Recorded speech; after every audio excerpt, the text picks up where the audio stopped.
পবিত্র ঈদুল আজহা, তবে এই ঈদুল আজহা উপলক্ষে সরকার অন্যান্য দপ্তর ছুটি দিলেও ছুটি থেকে বঞ্চিত হয়েছে বন বিভাগের বনরক্ষীরা। তারা এই 10 দিন লম্বা ছুটিতে তারা নির্বিঘ্নভাবে কাজ করে যাচ্ছে। বর্তমানে 3 মাসের জন্য অবরোধ চলছে। 3 মাসের জন্য কোনো জেলে বা পর্যটক সুন্দরবনে প্রবেশ করা নিষেধ। এই 3 মাসে যেন কোনো রকম কোনো সুন্দরবনের যে কোনো দুষ্কৃতিকারী সুন্দরবনে প্রবেশ করতে না পারে, সেজন্য ঈদের এই লম্বা ছুটিতে কিন্তু বন বিভাগের বনরক্ষীরা কোনো ছুটি পায়নি। তারা নিরলসভাবে কাজ করে যাচ্ছে। দুষ্কৃতিকারী যারা রয়েছে বা হরিণ শিকারী যারা রয়েছে, তারা কিন্তু ওত পেতে থাকে যে কোন ফাঁকে তারা সুন্দরবনে ঢুকে ফাঁদ পেতে হরিণ শিকার করবে এবং অভয়ারণ্য এলাকায় বিষ দিয়ে মাছ শিকার করবে। এই জন্য কিন্তু তারা বসে থাকে। তবে সেই কথা চিন্তা করে বন বিভাগ কিন্তু তাদের ছুটি ক্যান্সেল করেছে, যাতে কোনো রকম কোনো দুষ্কৃতিকারী সুন্দরবনে প্রবেশ করে সুন্দরবনের মায়াবী হরিণ, মৎস্য সম্পদ সহ অন্যান্য বন্যপ্রাণী যাতে তারা নিধন করতে না পারে, সেইভাবে কিন্তু তারা নিরলসভাবে কাজ করে যাচ্ছে। ঈদে তাদের ছুটি দেওয়ার কথা ছিল, অন্যান্য ডিপার্টমেন্ট 5 জন থেকে 14 জন পর্যন্ত সরকারি ছুটি,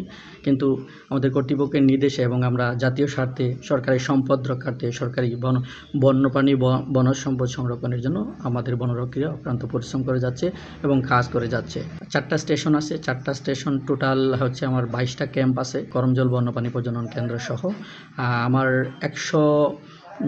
150-এর মতো স্টাফ, 150+ স্টাফ আছে আমার আওতাধীন, এবং সবাই বর্তমানে অবস্থান করছে এবং সুন্দরবনের সুরক্ষায় কাজ করে যাচ্ছে। ডাংমারি, চাঁদপাই, জিউদরা এবং দানসাগর স্টেশনে প্রায় 2 শতাধিক বনরক্ষী রয়েছে। তারা কিন্তু নিরলসভাবে কাজ করে যাচ্ছে। কোনো রকম যেন কোনো দুষ্কৃতিকারী কোনো জায়গা থেকে, কোনো নদী বা খাল থেকে যেন সুন্দরবনে প্রবেশ করে সম্পদ ধ্বংস না করতে পারে, সেভাবে কিন্তু তারা কাজ করে যায়। তারা প্রতিজ্ঞা করেছে মৎস্য সম্পদ যে ধ্বংস করার হাত থেকে তারা রক্ষা করতে পারে, মৎস্য সম্পদ বৃদ্ধি করা সহ সুন্দরবনের সম্পদ রক্ষার্থে নিরলসভাবে কাজ করে যাচ্ছে বনরক্ষীরা।